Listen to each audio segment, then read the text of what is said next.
what happened to the land in Maui after the wildfires? How much of that land was sold off to investors on the mainland? What about the directed energy weapons used to cause the fires or start the fires? What is the official line from the government, and why we should all just look the other way? Why are so many households still not rebuilt and living in temporary housing? And how many people have now died as a result of this entire process? Michelle Melendez is the author of Great Maui Land Grab: What Caused the Maui Fire, and Is Your Home Next?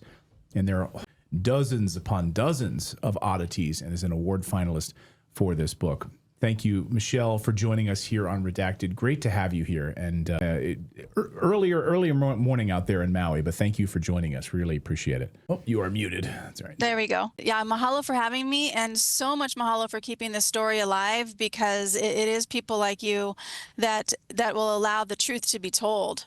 And what's actually happened after the fire is horrendous, and most people don't even know what's actually been going on over there. So I actually live on the big island of Hawaii. Maui is a sister island to us, where it's about 60 miles away.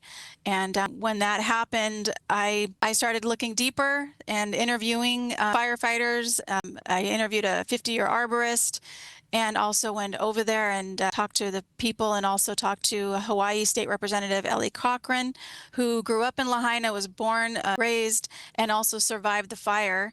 And she's the one that actually contacted the Maui fire chief and asked him the day of the fire, when the fire was happening. She called the Maui fire chief, who was off island, and asked him, should I evacuate? And he said, why? He said, why? She said, there's a fire in Lahaina. So the Maui fire chief was not even told of the fire that was happening. He called her a couple minutes later and said, yes, evacuate. So that's how, thank God, she survived the fire.